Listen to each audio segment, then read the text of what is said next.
Hello everyone, hope you're all having a wonderful day, and today guys I'm going to be going over what I think are 6 of the best arcane weapons slash builds inside of Elden Ring. Now the DLC introduced loads of new and amazing arcane weapons into the game, so that's why this video is a top 6 and not like a top 5, because obviously, you know, like top 5 sounds a lot better than top 6, but just like a kid that couldn't choose what flavor of ice cream he wanted, I could not choose what builds to put into this video. There's just too many good flavors to choose from. What do you want me to do? So I did decide to throw one extra build into this video just for good measure. Now Arcane is a bit of an interesting stat inside of Elden Ring, as it does increase your overall luck to receive drops from NPCs upon defeating them. It does also give you a bit of bonus damage when weapons do scale off Arcane.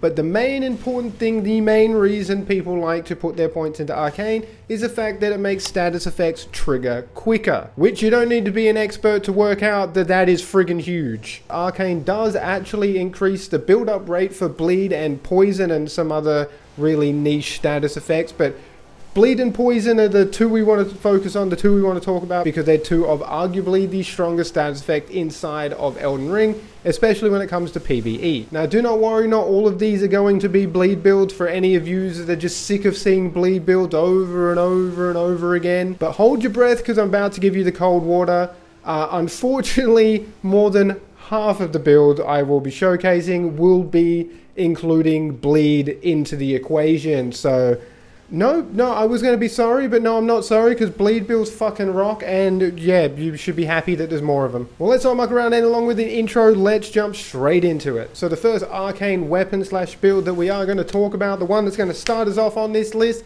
is the Putrescent Cleaver, aka the Orvan of Kos goes bonk. Now, the Putrescent Cleaver is a brand new weapon that got added inside the Elden Ring DLC. Now, to wield this weapon, you are going to need 28 strength, 10 dexterity, and also 15 arcane. And the attribute scaling for this weapon, when it is fully maxed out, 2 plus 10, is C for strength, C for arcane, and E for dexterity, meaning that this weapon scales insanely well with strength and arcane. So what makes the Putrescent Cleaver so good? Why am I choosing this weapon over a whole bunch of other options that you might have? Well, the Putrescent Cleaver, I think, is heavily slept on by a lot of people, and I honestly don't know why. The Great Axe category inside of Elden Ring is no joke. It can seriously output a lot of damage, and it has really good poise damage to go along with that good damage. And the Putrescent Cleaver is no different. This weapon, for the amount of damage that it can output, because it scales really well off strength and arcane, is ridiculous. Add in the fact that the weapon is actually very quick. The light attack with the Putrescent Cleaver, it is just a whole bunch of overhead chops, and they do come out fairly quickly. You can seriously punish a lot of enemies with just a light attack. You can use R2s, you can use charge R2s. They are also very nice to use with weapon, but also very standard. But I think the main way this weapon shines, or personally the main way I like to use the Putrescent Cleaver, is jump attacking. Jump attacking, when you set this up right, when you set it up with all the jump attack bonus, absolutely hits like a friggin' truck. Like I said, add on top of all that poise damage you will be doing, it doesn't take too many jump attacks in quick succession to put the enemy on the ground, and then you just go up for a fatal, and then you repeat the whole process again. Like I said, I think this weapon is heavily slept on. It does have some absurd damage, ranging from 4,000 to 6,000 damage per jump attack, which means you're going to be able to put bosses away very quickly. Now, this weapon does come with frost buildup. Now, I wouldn't really rely on the frost buildup with this weapon. It's only at 55% buildup. Now, the Great Axe is still relatively slow compared to a lot of other weapon categories, so you're not really going to see this frost buildup too consistently, especially with the amount of damage this weapon does put out. You're going to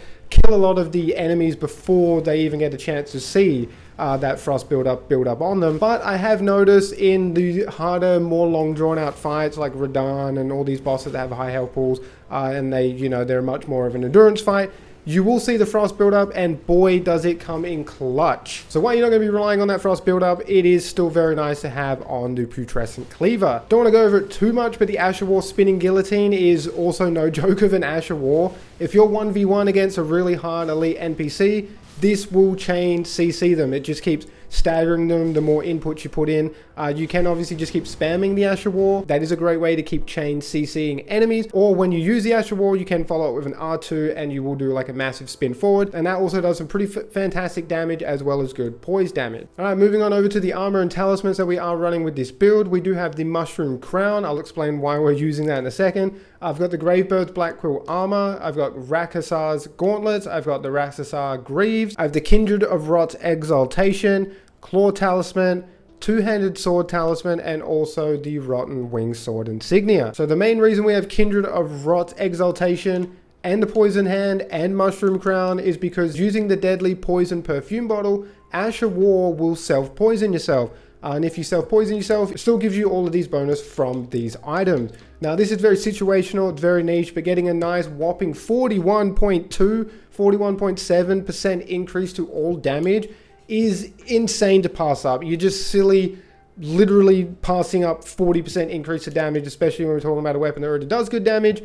You start seeing some ridiculous numbers. I do have another video explaining this all in much more detail, so I'll pop it up on the screen, put a link in the description, go check it out if you do want a much more in-depth explanation on why kind of taking this self-poison setup. All right, moving on over to the stats I would recommend that you take with this build. So this one's going to be a level 150 just because it can work at 150, whereas all the other builds I'm going to show are going to be level 200, so just a small disclaimer for anybody. So for the Putrescent Cleaver at level 150, we do have 55 Vigor, 14 Mind, 23 Endurance, 50 Strength, 25 Faith, and 40 Arcane. Didn't even have my bloody lights on. What a rookie. What a rookie. Okay, so the second weapon slash build that we are going to be showcasing is the Blood Fiend's Arm. A weapon I'm sure you guys have all heard of before. You all know about the Blood Fiend's Arm. Because let's be real, this motherfucker saved us all in that Radahn fight. The Knight in Shining Armor we didn't know we needed. Now, just like the Putrescent Cleaver, this is also a brand new weapon from the DLC. Fantastic to see that FromSoft cares about our Arcane enjoyers. The stats that you will need to wield this weapon is 28 Strength, 11 Dex, and also 16 Arcane. Almost identical stats to the Putrescent Cleaver. And funny enough, the attribute scaling is exactly the same as the Putrescent Cleaver. C Strength, C Arcane, and also E for Dexterity. Meaning that this weapon scales insanely well with Strength and Arcane. So what makes the Blood Fiend's Arm so good? Well, I'm sure it has nothing to do with the fact that it's a colossal weapon that can be ashed and scales off Arcane, meaning it has 204 blood loss buildup. To be fair, they did nerf this. This was much higher. I can't remember, what was it, like 300 blood buildup? I can't remember what it was, but it had an A scaling in Arcane before they nerfed it, which was absurd for a weapon of this kind. This is why it was absolutely deleting Radahn. Even though it has been nerfed, it's still an absolute monster of a weapon. It's just not a broken weapon now. It's just a very solid overall weapon that can carry you through a lot of content in the game. All you need to remember with this weapon is, yes, you have a light attack, yes, you have a heavy attack, but all you need to do is just charge R2 until the friggin' cows come home. I have also set this up with Lion's Claw. I do really enjoy using the Lion's Claw Ash of War, and we can also boost this damage in a very unique way, which we'll get into when we jump into the equipment that we are taking. Now, the reason why I'm using Lion's Claw with Blood Fiend's Arm is because Blood Fiend's Arm is just, it's not a very long weapon. It's quite a short, stocky, colossal weapon, and it is very sluggish and slow to move around. So having Lion's Claw in your back pocket on this bad boy is going to help you clear a lot of distance between you and the enemy, while also just smacking them on the head for a massive amount of damage. So that is basically the bread and butter with the way I've set this up. Use your charge R2s if you've got a big enough window, because you are going to get a lot more than 204 bleed build up on the target when you do use charge attack. And then just spam Lion's Claw and then use it if you need to cover distance between you and the enemy. So even though this weapon got a pretty hefty nerf, it did lose a bit of its bonus damage with the arcade scaling, it's still very solid. Very good poise damage. You're pretty much going to knock any enemy onto the ground, any boss onto the ground with just a couple of charge attacks, a couple of Lion's Claws. That bad boy is dropping on the floor for a fatal. If you did put your Blood Fiend's Arm down because of the nerf, pick it back up because she's all good to go, boys. All right, moving on over to the armor and the talismans. We are taking White Mask. We are taking Gravebird's Black Quill Armor again. Rakasar Gauntlets and the Rakasar Greaves are also here as well. And the White Mask, just like the Lord of Blood's Exaltation, these two items give us a nice damage boost when blood loss is in the vicinity. So yeah, Lord of Blood's Exaltation, we're using that. We've got Shard of Alexander, this is for Lion's Claw. We've got Two-Handed Sword Talisman, and we also have the Rotten Winged Insignia. I have also got Freya's Greatsword here as well. Very misleading name because it's in the curved sword category. But this weapon enhances the power of Redmane's battle skills, which are Redmane's Ashes of War. And from my knowledge, there's 3 in the game: Lion's Claw, Savage Lion's Claw, and Flame of the Redmanes. If there's any more that I'm missing, please let me know. And this bonus does occur when you have it in your back pocket. So when you got it on your back, you will be getting 10% increase to your Lion's Clawed Ash of War, which when we're using the Blood Fiend's Arm, that's a very nice damage increase. Very, very nice indeed. So I highly recommend using Freya's Greatsword if you do have the endurance to be able to wear 2 pretty heavy weapons like this. If not, the Blood Fiend's Arm with Lion's Claw is still pretty good on its own. You could use Cragblade if you want to get more poise damage. But either way, Blood Fiend Arm is still on the menu, boys. It's still on there. Alright, so the stats that I would recommend you take with this build. At level 200, we have 60 Vigor, 20 Mind, 40 Endurance, 54 Strength, 25 Faith, and also 58 Arcane. Now, just to clarify, all of these weapons and builds I'm showing you are not in order, okay? They're not in order from best to worst, worst to best, except maybe the last one, because that son of a bitch is really something else. So they're not ordered at all. Don't read too much into it. I'm just doing these in the order that I recorded the clips. So the next weapon and build that we are going to be showcasing is the Antspur Rapiers. Okay, so the Antspur Rapier is a base game weapon. I know, nothing new here to see. I'm sure you probably all know about the Antspur Rapier as well. To wield this weapon, you are going to need 20 Dex and also 10 Strength. And the scaling for this weapon, when it is fully leveled up to plus 25 in standard scaling, is D for Strength and C for Dexterity. Now, what makes the Antspur Rapier so good is the fact that you can ash this weapon. It can be ashed, even though it has rot buildup, has 55% rot buildup, it can still be ash, which means that this weapon, the Antspur Rapier, has some serious depth when it comes to building this weapon out in Elden Ring. You can choose to have a bleed rot build like I'm about to showcase here. You can have bleed poison and rot. You can have bleed frost and rot. You could have all 4 status effects: bleed, poison, frost, and rot, which is crazy. This is an absolute ridiculous weapon, and I'm sure you've probably seen status effect builds revolving around the Antspur Rapier. Now, on top of that, it has a pretty good moveset. I do like power stancing the Antspurs just so we have more status effect build up chance. Now, I'm going to say the power stancing moves, why they're not anything special, they are very quick, and you can put out a lot of little pokies very quickly, which is going to get the bleed, which is going to get the rot build up on pretty much most bosses, and you're just going to take them out even easier. It's just such a great all-round weapon, and like I said, if you haven't tried it out, you are seriously missing out on the better things in Elden Ring. Now, we could discuss Ash of War, but I'm not really using the Ash of War at all. I'm just mainly using the power stancing move just to build up that blood build up and the rot, and you're just going to kill the bosses just like that. But Bloody Slash is nice to have, gives our weapon a bit of range, also does apply blood buildup when this does hit the enemy, same with just any of the blood Ashes of War for that matter. Now, I am very fond of Bloody Slash just because of how friggin' strong it is, especially if you start speccing into Arcane. Now, moving on to the armor and the talismans that I do enjoy running with this build. I do have the White Mask again. I've got Lader's Armor, which is going to give us an increase to our damage when we are dashing, rolling, or backstep attacking. I've got the Rakshasar Gauntlets again and the Rakshasar Greaves. This is going to be a common theme you're going to see throughout the whole entire video because these are just meta armor pieces right now because they just give you an increase to damage with little to no downside. We do have the Lord of Blood's Exaltation. I've also got the Retaliatory Cross Tree. This is another new talisman that you get from the new Shadow of the Erdtree DLC. This does enhance our attacks executed after rolling or backstepping.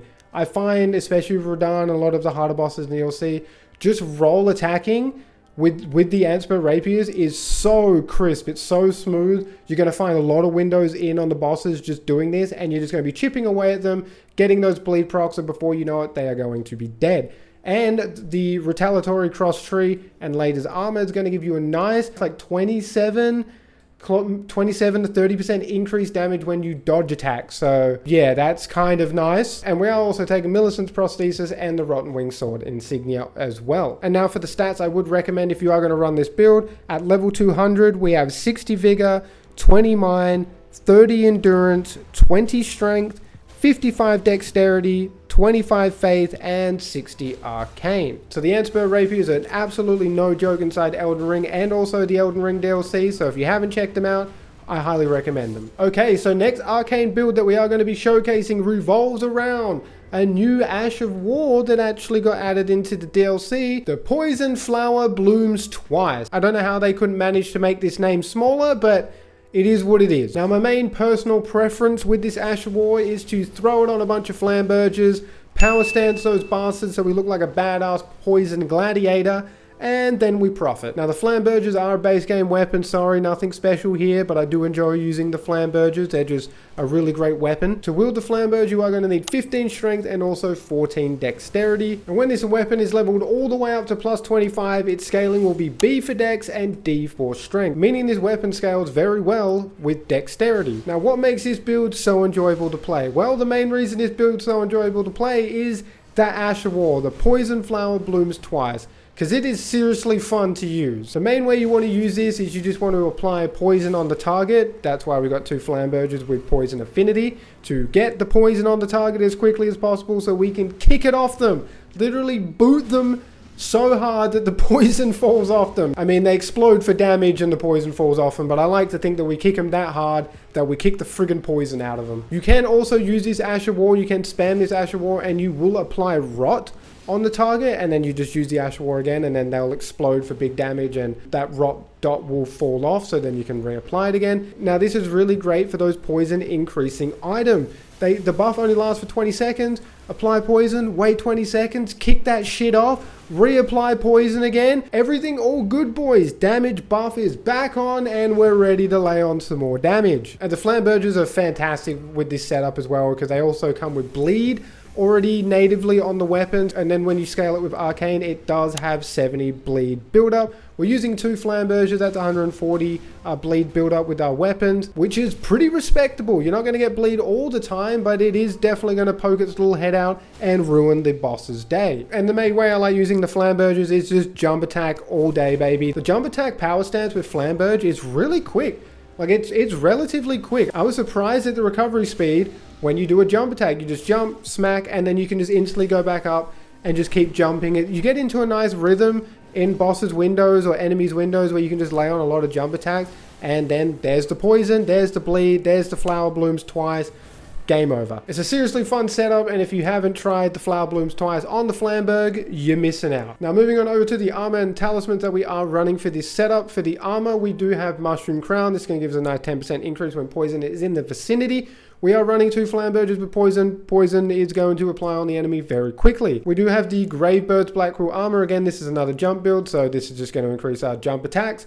We have the Rakshasa Gauntlet, and we actually have a different set of legs. I know it'd be a common theme that would be seeing the Rakshasa Greaves and the Rakshasa Gauntlets, but this one's different. We got the Divine Bird Warrior Greaves, and the main reason we're using the Divine Bird Greaves is because they do increase kick attacks, which does apply to the flower blooms twice. It looks like you're slamming down with your weapon, but it counts as a kick attack. You do have your foot there, so I don't know, it is what it is, but it does. The Divine Bird Greaves does increase your flower blooms twice damage output by 4%. I think it's only a little bit, but hey, you know, 4% is better than 0%. For the talismans, we have Shard of Alexander. This is just going to increase our Ash of War's damage. We have Kindred of Exaltation. This is going to further increase our attack power when poison is in the vicinity. Claw Talisman, and also, again, the Rotten Wing Sword Insignia. Alright, so now for the stats, I would recommend if you are going to run this build, at level 200, we have 60 Vigor, 20 Mind, 31 Endurance, 20 Strength, 55 Dexterity, 25 Faith, and 59 Arcane. Now, the next Arcane weapon slash build that we are going to be showcasing is none other than everybody's favorite, the Lord and Savior, Rivers of Blood. Couldn't be a best Arcane build video without this guy coming and crashing the party. Now, this is a base game weapon, but it's an absolute filthy one at that. To wield this weapon, you will need 12 Strength, 18 Dexterity, and 20 Arcane. The attribute scaling for this weapon when it is fully maxed out at plus 10 is B for Dexterity, E for Strength, and D for Arcane, meaning this weapon scales much better off Dexterity. Now, I think this weapon's been around for long enough. I don't think I need to tell you what makes this weapon so good. Your spam Corpse Piler shit dies everywhere. It's a pretty simple equation really. Ashes of War equals profit. Now besides that, the Rivers of Blood does come with a pretty standard katana move, and just like a katana, it also comes with blood loss build-up. The Rivers of Blood does have 78 blood loss build-up, which is actually pretty good for a weapon of this caliber. But yeah, that's all you need to do with the Rivers of Blood. Just spam Corpse Piler, keep spamming it, keep spamming it. If you run out of mana, re-drink a mana pot, then go back to spamming Corpse Piler. That's all you really need to do to absolutely destroy the entirety of Elden Ring. So going over the armor and the talismans that we are running for this setup, we do have the White Mask Helmet, we do have Ansbarch's attire, we have Ansbarch's manchettes, we also have Greaves of Solitude. The main reason we've got Ansbarch's attire and his gloves here is because this does increase Blood Oath skills and Dynastic skills slightly. I think it's 3% per each bit of the set, so for the full set you get 12. I'm pretty sure this should increase Corpse Piler by 6% because Corpse Piler is like a Lord of Blood's weapon. I could be wrong there. If I am wrong, please let me know in the comment section down below. If I am correct, the top and the gloves should give a nice 6% increased damage to Corpse Piler. We are running Shard of Alexander. This is going to further increase our Corpse Piler damage. Lord of Blood's Exaltation, we're going to get blood loss all the time. Two-handed sword talisman, which is just going to increase our damage further with the katana. And also again, common theme throughout the whole entire video, Rotten Wing Sword Insignia. It's just such a good talisman, it's a no-brainer to throw this in. Now the stats I would recommend if you do want to use this Rivers of Blood setup, for level 200 we got 60 Vigor, 20 Mind, 26 Endurance, 20 Strength, 58 Dexterity, 25 Faith, and 61 Arcane. Now last, but definitely not least, and arguably one of the strongest Arcane builds in the market right now, boys. I'm telling you, jump on this, boys. She's going to the moon. Allow me to introduce the broken, the unstoppable, impenetrable Thorns build. I'm sure by now you've all seen how insanely stupid this spell is. It is just ridiculous. It will absolutely obliterate anything that can be bled inside of Elden Ring, which is probably more than 90% of the game. It's a disgusting build to say the least, but man, it is a really fun one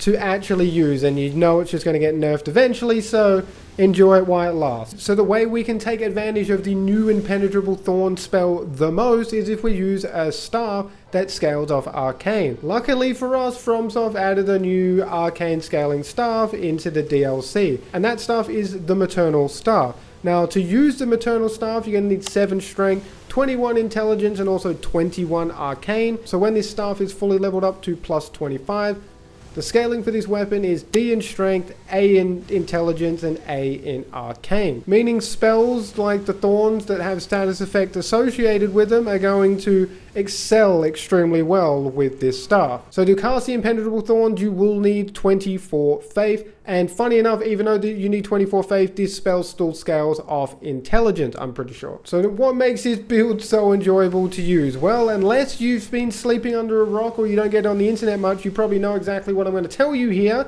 It deletes bosses. I cannot express this enough. Impenetrable Thorns is busted. It is so friggin' broken. You basically can two-shot bosses.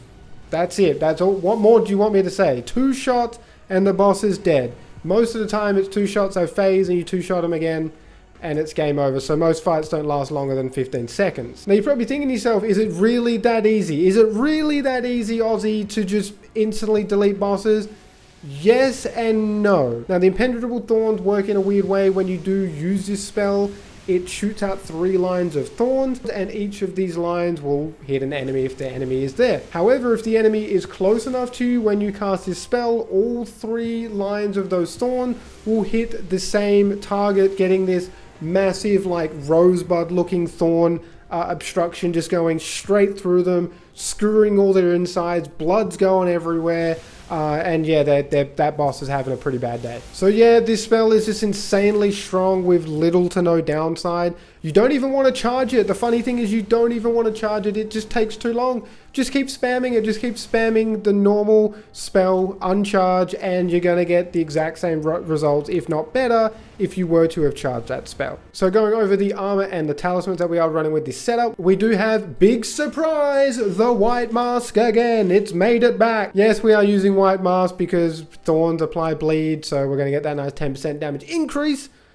We do have the Alberich's robes, we have Alberich's braces, I'm probably butchering that, and Raxasar greaves. If you did not know, these strengthen thorn sorceries. So any of the thorn sorceries, including impenetrable thorns, will get a nice bonus when using the Alberich's robes, or just the full Alberich's set in general.